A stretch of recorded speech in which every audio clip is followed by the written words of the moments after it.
Hello there and welcome to episode 2 of Rebuilding WWE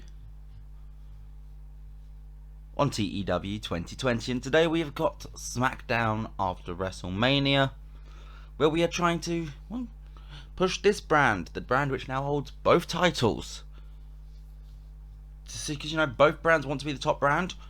Let's see if Smackdown though can pull it off. Where are we holding Smackdown? We are going to the Target Center in Minnesota. So we're leaving the Texas region now. We're going back onto a touring schedule, and we're in Minnesota for this show.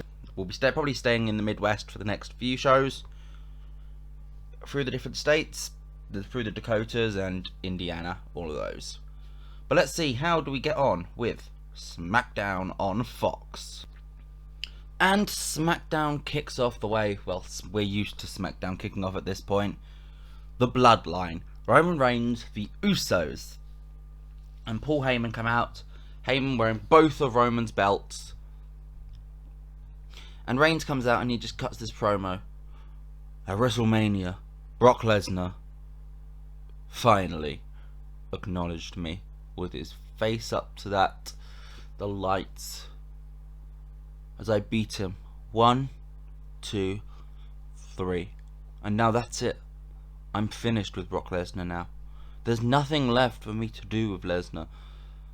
In fact, I run this company now. Raw's trying to create a new champion, because they know they're never going to get back the WWE title.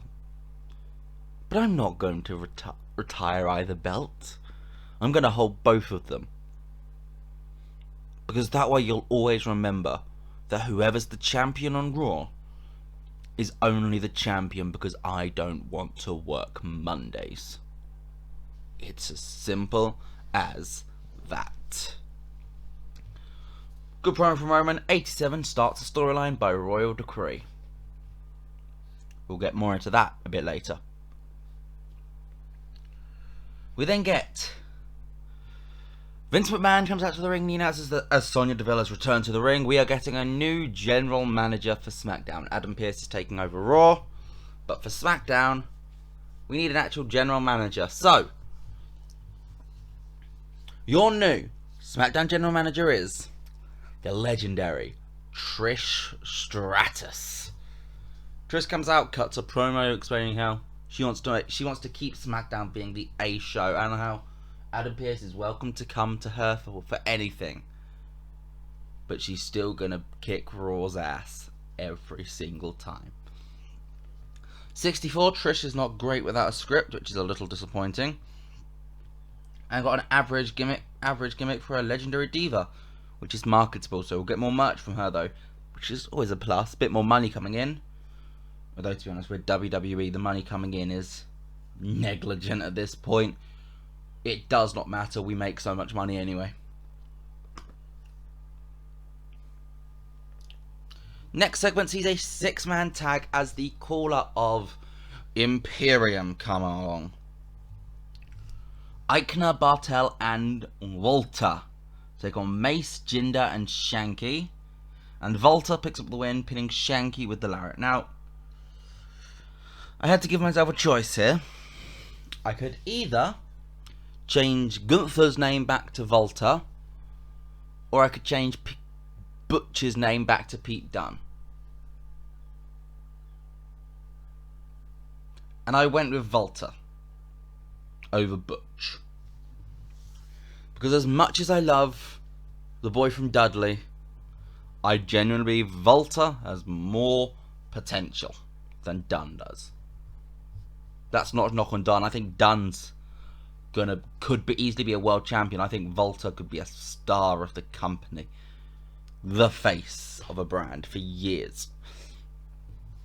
43 rating though, it's pretty decent, and Walter is the highest rated performer with 57, so I think my theory is holding up. I made the right choice.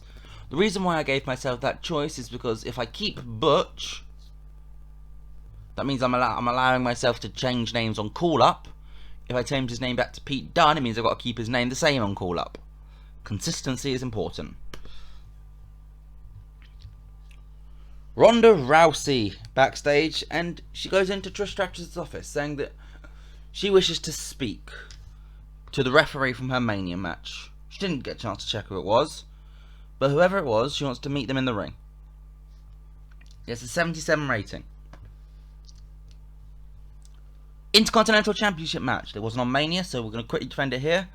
And Ricochet defeats Mansur with a 630 senton. Not a splash. You can't do a 630 splash. That's not how body works.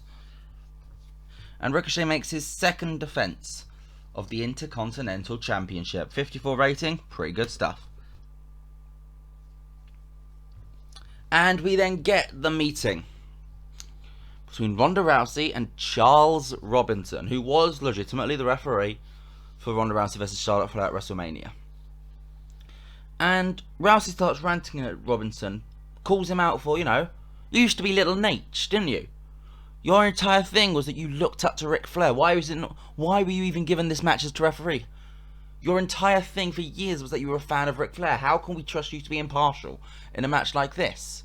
You even styled your look after Flair.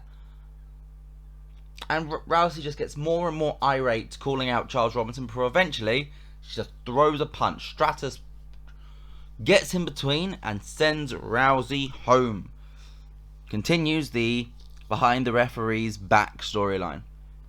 Gets a 69 rating, which, you know what, that's a pretty good stuff for an angle featuring a referee.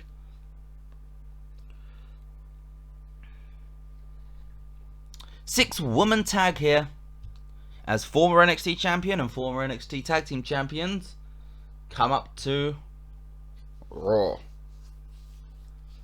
Toxic Attraction are here. In this save, Mandy lost the women's title to Cora Jade on the NXT after Mania, which in real life is tonight's NXT. So if that happens, I predicted it. But that meant I could call all three of them up.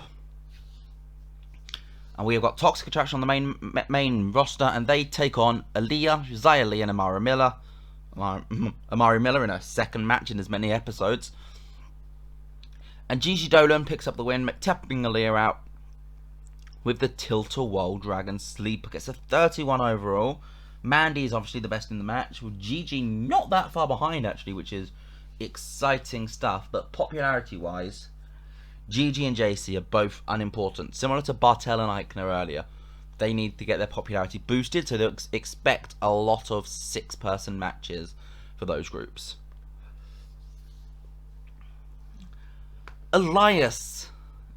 Oh, Elias, you poor child. Elias. This is not Ezekiel, this is Elias.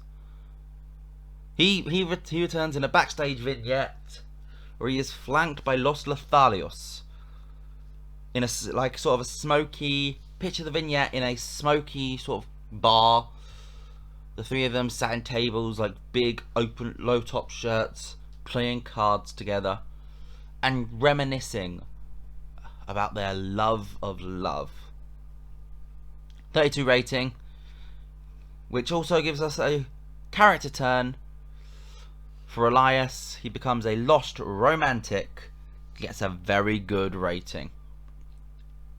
Good stuff. Elias then gets a match, and Elias picks up the victory by DQ after Butch attacks Elias.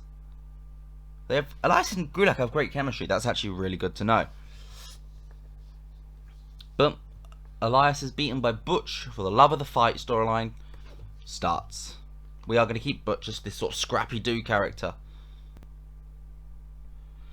And the setup for the main event sees Roman Reigns turn out for a second promo, saying there's nobody left on SmackDown to challenge him.